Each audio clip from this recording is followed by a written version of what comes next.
My name is Henry Griswold Kaiser, Keyser, born December 15th, 1925 in upstate New York at Ithaca, home of Cornell University.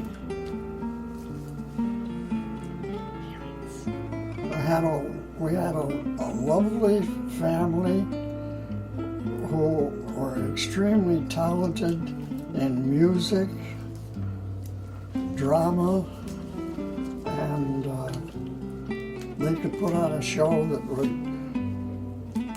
hold you. How about Grandpa's, the vaudeville? Yeah, and my dad, when he was 4 years old, his father decided to leave the woman he married, and my father took over the family and started running things at 4. And they had no money, but they had a railroad track behind the house. And my father used to go down and stand there until the train would come along. Then he would run along the train saying, "Son of a bitch, son of a bitch." And the people working on the train would throw hunks of coal at him. And he would scatter along there, and he would pick up lumps of coal and then take them up to the farmhouse so that they could keep warm in the winter. At the age of 4, a Negro blacksmith by the name of Eb Van Dyke taught him how to play the drum. And he started from there into a musical career, which infected the whole rest of the family in many, many ways with their talents. My sister, Lucy's Aunt Dory, was a song and dance girl. And she sang against Cab Calloway in competitions at Cornell University. Wow. And she was a real hot potato. She was a hot potato. So we had lots of fun, lots of music,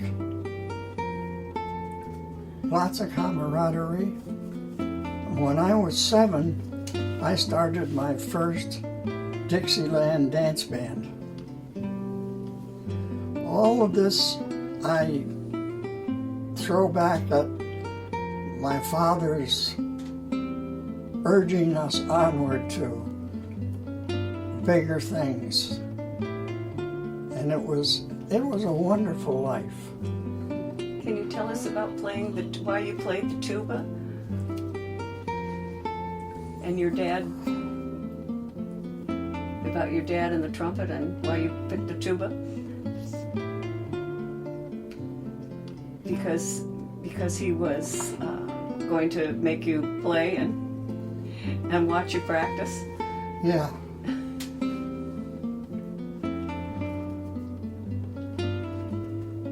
That section of New York was a very artistic section when I was growing up.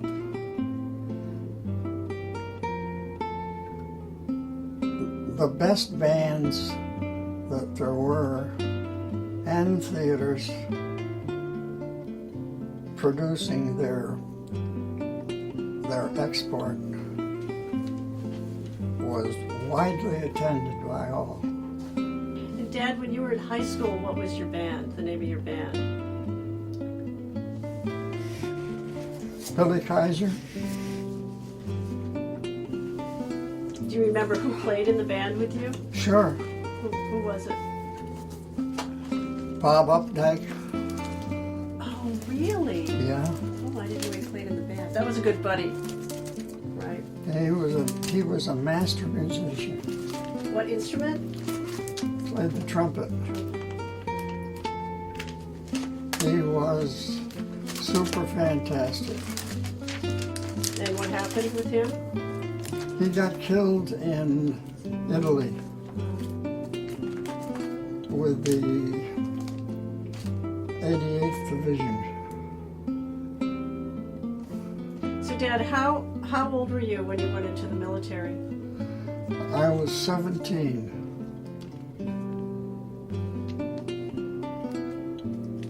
So I enlisted, perhaps foolishly, perhaps not. Saw a lot of stuff, had a lot of fun, met a lot of guys. But I was the shrinking little guy with ankles about that big. But I got the job done. What was your job in the Army? Oh, I started in as a Army musician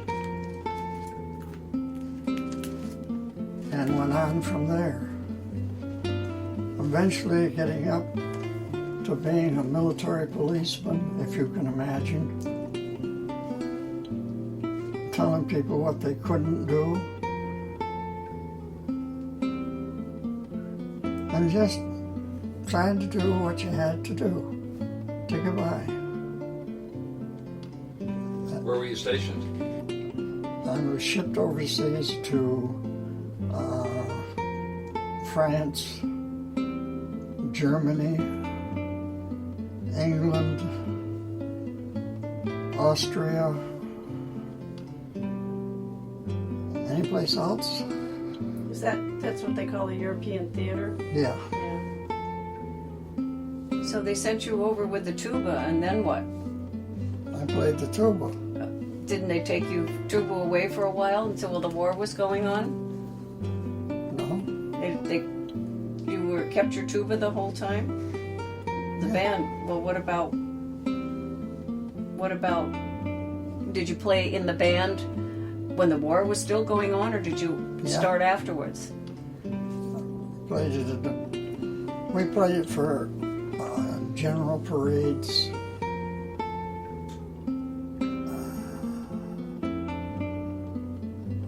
There were a great bunch of musicians. Some of my dearest friends. I remember old Honest John. Yeah. What about Honest John? Honest John Goodsman. Yeah. He was my keeper. Took care of the boy. He took care of me. You were the boy, weren't you? Yeah, I was the boy. You were the youngest Yeah. of the crowd. And Honest John was 30, died. Wow. So he took good care of me. And you were 17. Yeah. Yep.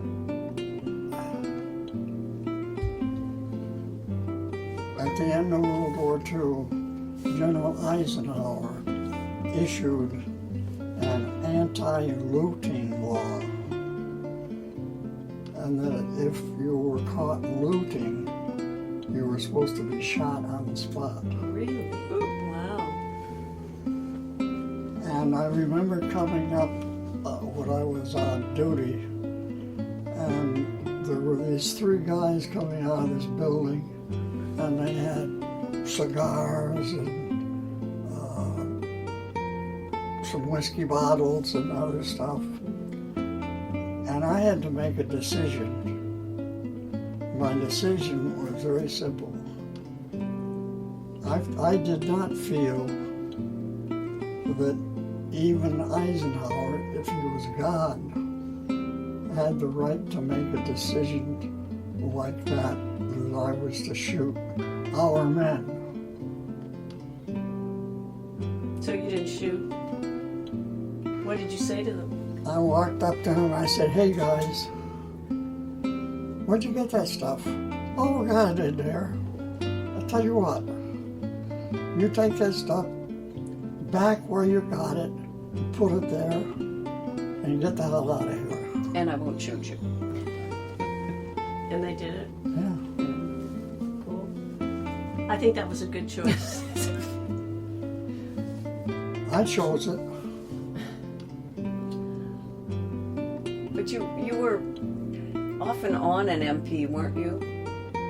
Kind of when they needed you to be, and because you were military intelligence Mm-hmm. and other things.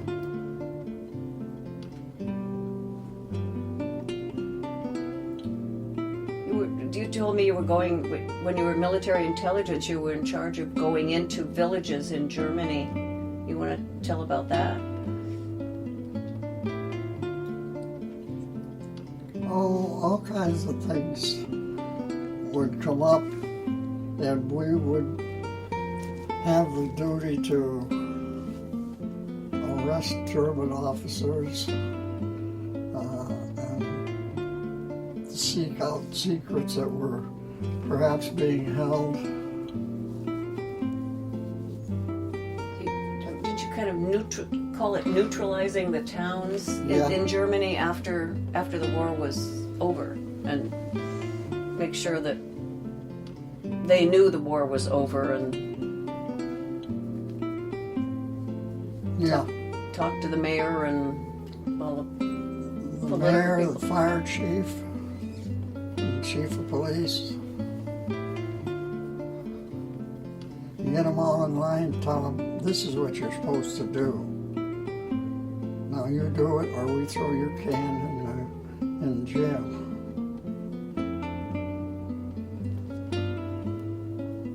Did they usually say yes? Absolutely. Okay. Were they happy that the war was over? Mostly?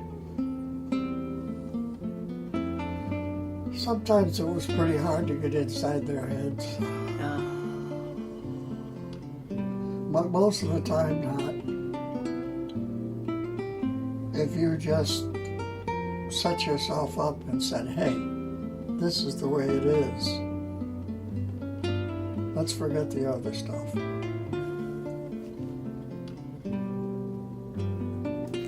And then after the war?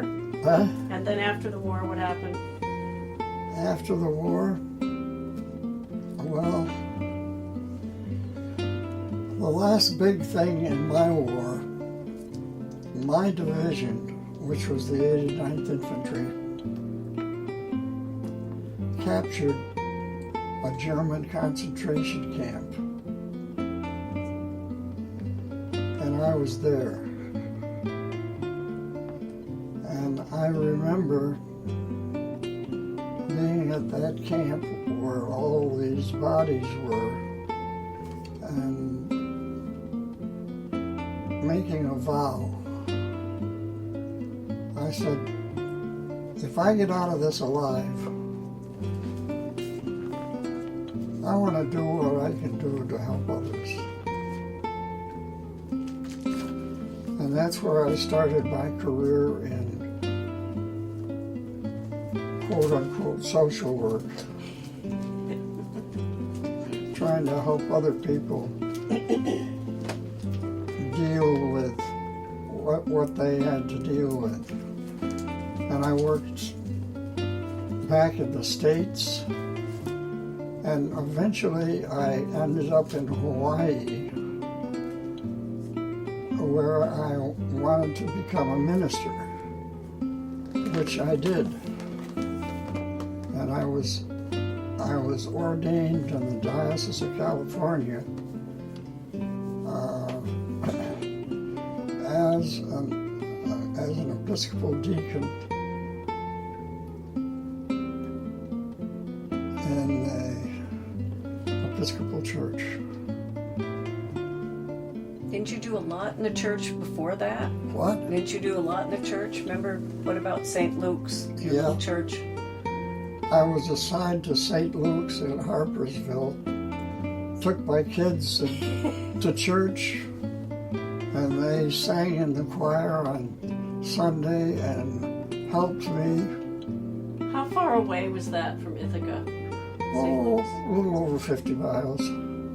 We'd go flying over the roads in the winter, Yeah, In the snow. a million miles an hour to get there on time, yeah? going down that hill. Yeah, You gotta remember that I hill. remember that hill, yeah.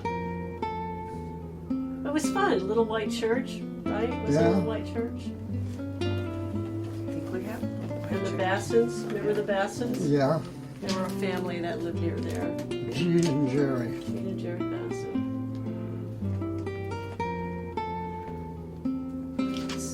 Yeah, that was crazy, wasn't it? Yeah. Crazy like fun. Pretty fun. But you also did a lot in St. John's. You did a lot in lots of churches. Every church that you went into, you did lots and lots, right? Sang in the choir. I made a vow. I kept my vow. Was I'm proud of that. good. So you did that in the lots of Episcopal church, and then what about? I got into the insurance business. Yeah. I got into the Masonic organizations. And one thing just led to another. And I was a Knight Templar. And there's my uniform. We'll put that in. And how did you get into the insurance business? Did you, from music, did you Yeah. go to college? Yes. Where did you go to first start in college? Ithaca College. Okay, was that before you went into the service? Did I go to Ithaca College before I got into the service? Lucy says no, and I say I yes. don't think so when you're 17. No, you couldn't have. Well, Well, basically I did. How'd you do that? Went up to Dr. Rudman, signed up, and got assigned to the college band. Kept on with the music. When did you get out of high school? I think it was around 48. I'm not sure. I'm not sure either, but It should be in there someplace, I think. as I understood it, you went to college on a special deal Yeah. where you were. You signed up for the military, but you had some kind of an exemption for college. And you started in Ithaca College as a musician playing the tuba, okay? And then the military called you up and said, no more college. So then you went into the service from there. Am I correct on that one? I don't know. I've never heard that one myself. I've never I'm heard supposed to remember all this stuff. that. No, you're supposed to tell the stuff that's interesting to you, things that you feel good about, the fun stuff. It was fun stuff. I started a little German band there In at Ithaca College. Edison College. When did you change to be from music to accounting? And what did your mother tell you? She said, what do you want to do? Live in the attic with the rats and the bats and starve to death? As a musician. And or get into the music business. Get out of the music business and into accounting, yeah. Yeah. Which happened.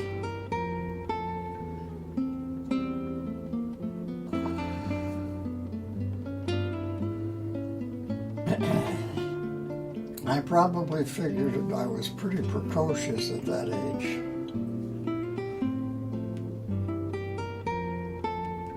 That it would be better to, Yeah. so, Besides, I didn't have my mother screaming at me, what are you going to do, starve the rats or the bats or the rats? No. Shut up, Daisy. Did your dad sell the store before you went off to war? No. That came after? I wonder why Wonder why you didn't work in the store. Who? You, with him. I did. Oh, you did. And I remember a very serious thing. One time, my dad was down in the cellar changing the coal in the stoker to keep the store warm. And I went downstairs when he was there. And I walked into where he was filling the stoker, and I said, "Dad, do you mind if I smoke?" And his response was that big and quick. "You already are, aren't you?"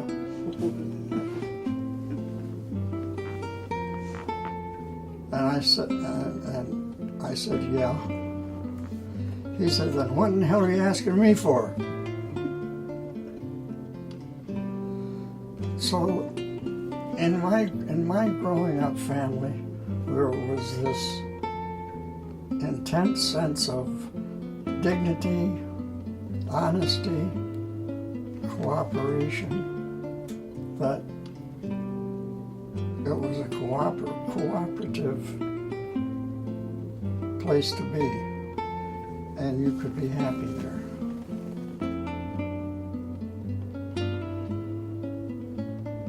And that basically would about sum it up. And the only thing that I can say, and this came as a surprise, last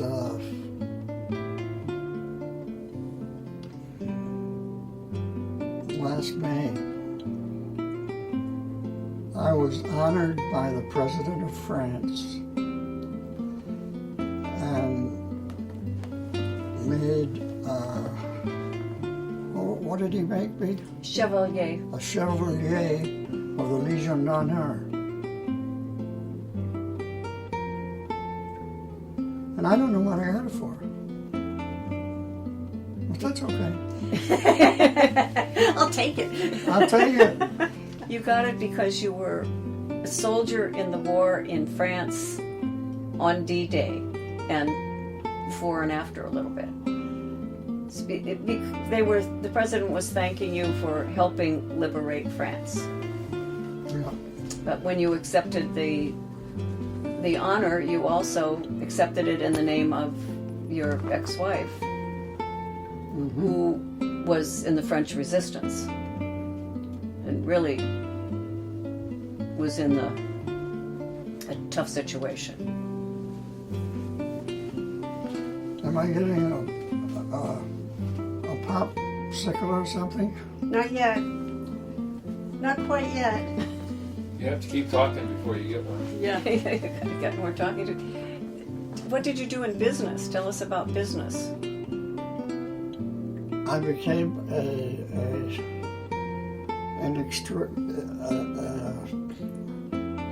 Insurance consultant? insurance consultant and broker, and got many awards for it. Were you ever agent of the year? Yes, I was named the professional agent of the states of Washington and Alaska when I was serving in Washington State. You were president of the Yeah, Professional Agents Association of Washington, Alaska. that's why all these guys are hanging around here. Yeah, all your stuff. Society of Certified Insurance Counselors. All that and half a buck will buy you a cup of coffee someplace. A half a buck. Maybe not neither. Unless things have gone up on me. Things have gone up. Yeah, try about $3. it's Starbucks or McDonald's. Maybe, I don't know what you can get one for it if you're a senior citizen at McDonald's. It used to be a nickel, long time ago.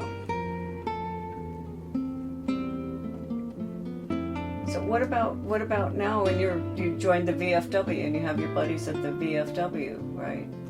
I have just resigned my office at the Veterans of Foreign Wars and nominated a person who I believe is very correct in his opinions, and asked him to fill in for me so that the post could go on in honor. I saw Mickey yesterday. It's a friend of his, yeah. Mickey Ganich is 93 years old. He's a Pearl Harbor survivor. He was on the USS Pennsylvania when it was bombed in Pearl Harbor. And he's just the greatest guy in the world. He's in your VFW Yeah. post. He came to visit. A lot of memories from those fellas that were over there. You've been in a lot of associations and things. What about Rotary? You remember being president of Rotary in Yes. Sunnyside? Yes. And you were master of your lodge of the Masons, and Yes. you were honcho of a lot of organizations, huh? Yep. Did you enjoy that? Sure. You always like to be the guy that sits up front with a big hat. I don't know. Some people like that. I thought it was fun. You had a lot of fun of the PIA, didn't you? The Professional Insurance Agents Association of Washington and Alaska. Yeah. It was neat. And you've been lots of places and done lots of things. Right? Yep. I'd seen a lot. Had lots of fun. Regretted none of it. And what? Regretted none of it. Good. Everything you did, you would do again? You betcha. Okay. And with a smile. Oh, okay. That's a good one. Tell us about your kids. My kids, my first wife and I had 4 children. My oldest daughter was Catherine, Mathilde,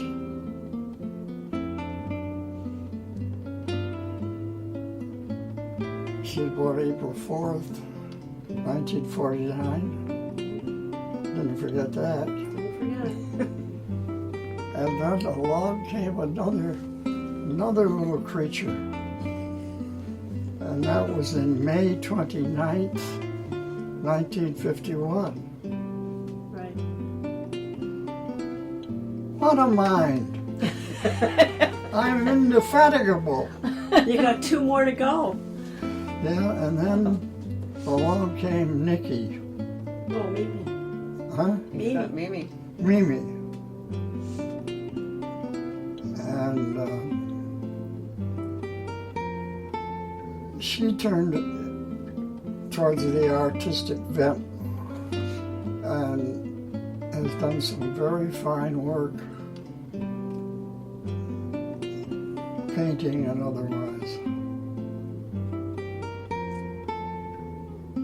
So it's been an honor for me to be one of the progenitors of that family.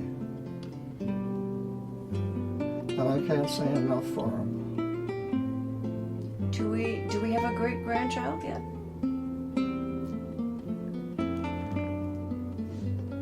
Do we have a new one? Samantha? Samantha has 2 daughters. Yeah. Is she not expecting another one? Yeah, at the end of August. Oh, okay. She's going to have another girl. Another one? Another one at the end of August. That's because I like girls. You do girls well. Although you were quite good raising us as boys, teaching us how to fish, how to use a hammer, not to be afraid to fix things for yourself. In fact, Mimi said to me that's the one thing you did for her that she always appreciated, because she's not afraid to use any kind of power tool in her work. In making, she's a glass artist, so she has to make all kinds of things. And she said that was a real gift to her. You had a life of business and music and I don't know where we place the Masons, but lots of church stuff.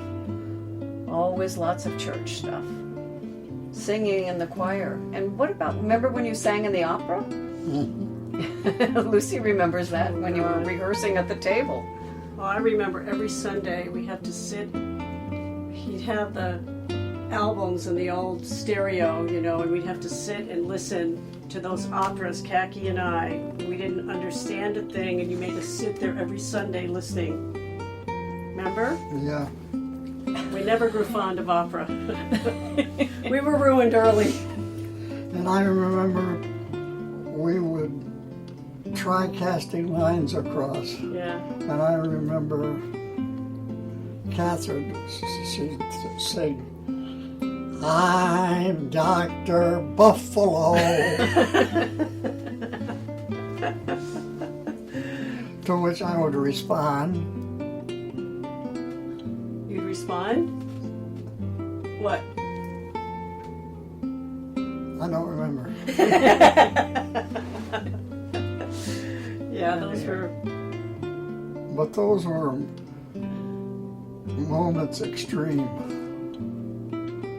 And then remember when you put your tuba away for a long, long time. You didn't play the tuba for, I don't know how long. But he always played the piano.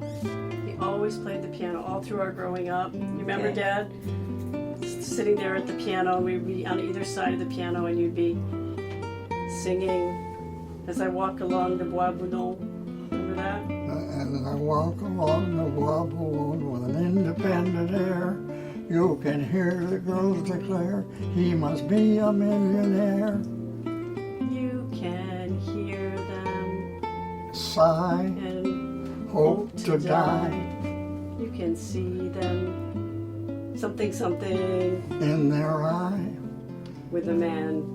with the man who broke the bank of Monte Carlo. That's pretty good. Good memory. Yeah, there was a lot of that. Did your dad sing that? Was that or was that later? That wasn't one of his vaudeville songs, was it? No, it wasn't one of his vaudeville songs. Ah, okay. And the old player piano. You remember the old player piano? That was that his? I don't remember.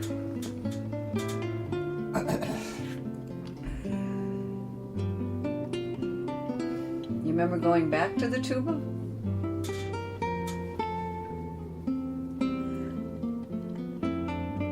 In Sunnyside? Yep. With my grandsons. Mm-hmm. Oh, yeah, yeah. Your grandson's tuba? Well, I took them down to the garage. The tuba was set up in the garage in Sunnyside. Oh, And the boys came to with visit. you. Oh, okay. And he was trying to teach him how to blow the tuba. And do you remember which one was better at it? John. John was better at it. Maybe you had a bigger mouth or. Yeah, you remember what you said to Matt? Huh? Did you remember what you said to Matt when he tried to blow into it? Remind me. I don't think I should. It wasn't too nice. It was kind of funny, but come on, Matt, you can blow harder than that. You could do something louder than that, you said. Remember? Yeah. And the word began with an F.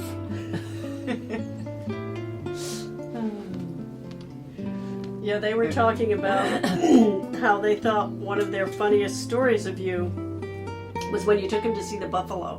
The buffalo. And John, they were at the fence. Yeah. You want to tell us what happened? John had to go to the bathroom. And they had this wild buffalo out in the field. And the wild buffalo, they're big. And he was sliding his equipment over and making sounds. And John got so scared that buffalo coming at him, he ran back to take a pee. And he stood up on this bale of hay and he peed all over the top of his head. It was a miracle. Oh, well. People don't have fun no more. Oh, they all grow up, huh? Yeah, I guess so. Some people. Well, the tuba got to be lots and lots of fun after that, too. We did, in all the bands. Remember being in the bands? Yep. This Yakima City Band. Mm-hmm. We used to go every Sunday and play in the, I guess it was the band shell and Yakima, and have a concert. And then you had your little Dixieland band, Mm-hmm. which was lots of fun. You played that lots. So lots of music, lots of church, A little bit of business. A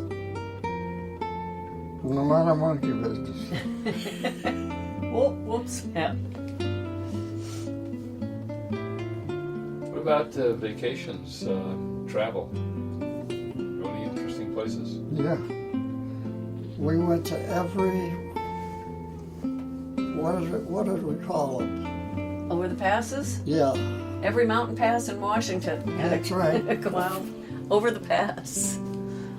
We'll try them. They're way up there, so you have to wait till the snow melts and go in the middle of the summertime, otherwise you can't get through. Yeah, we moved to Washington. That was a lot of big scenery there.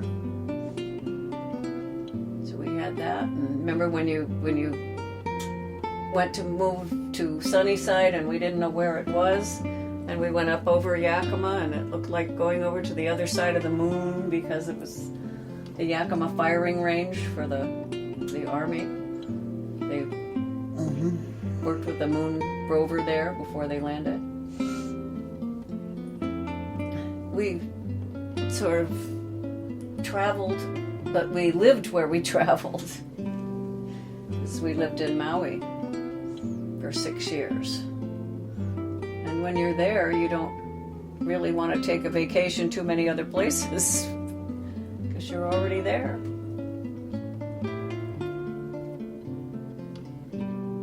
Did you want to go to Maui? Again? Did you want to go to Maui when you went the first time? Yeah. You did? Oh. I thought I dragged you kicking and screaming to Maui because you wanted to stay in Yakima, and I wanted to go to Maui. That's okay. That's the power of a woman. But you had a good time once you got there. Yeah. We had a lot of fun. A little church. Our little church in a Kiawe forest. No problems unless it rained, and it only did that once on Christmas Eve, and it rained on the minister's sermon, and the ink ran, and he had to go extemporaneous. God bless you all, and Merry Christmas. That was a good ending.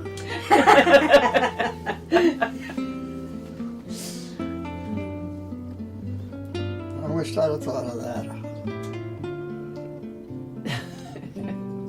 if the ink ran on your sermon, you might have. Do you remember going down when you were going to school for deacons? Do you remember working down at San Francisco General? Yes. The ladies who loved you? Yeah. I was in charge of the women's HIV/AIDS clinic. As a chaplain. Did you ever marry anybody there? No. I don't mean married to, but serve as a One woman wanted me to marry. She said, "Would you marry me and my old man?" I said, "Well, I think we'll have to have some conversation about this."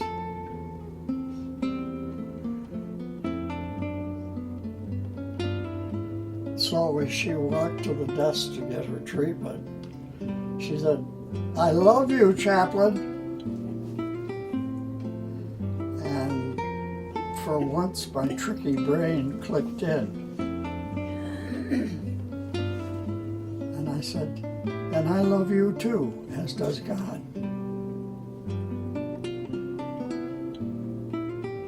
I wasn't going to get hung up between strange people in a situation like that. What happened? Did you ever marry them? No. Did you ever talk with them about it again? Yes.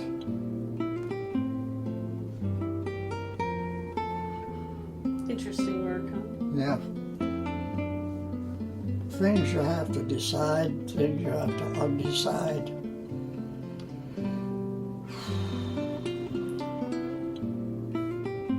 And it's all good. What are you going to tell your great-great-great-grandchildren who are going to be watching this?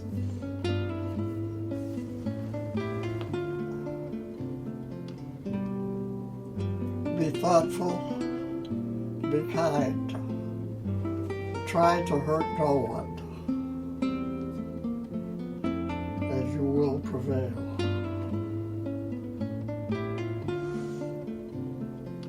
As our Father in heaven has prevailed through us.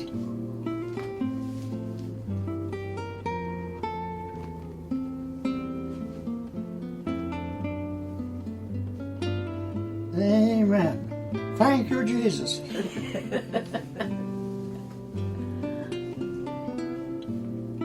Well, I have to say that when I was a kid growing up, one of the things you taught me that I don't really follow this very much, but I remember it. You always said, when you make a decision, don't look back. Make your decision and look forward. And that's hard to do sometimes, but it's sometimes good advice. Good advice. Advice is easy to give. And hard to follow sometimes. and hard to take. Sometimes. Yeah.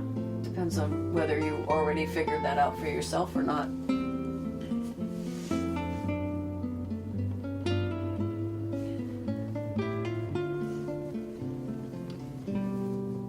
If you had it to do all over again, is there anything you would add, subtract, change? I wouldn't change anything.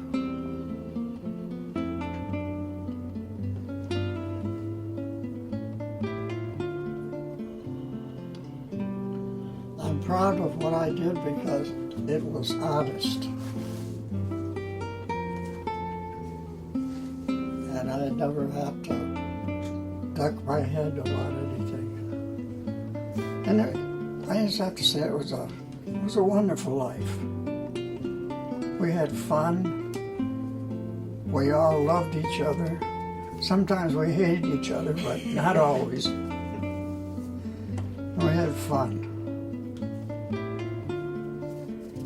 That's my memory.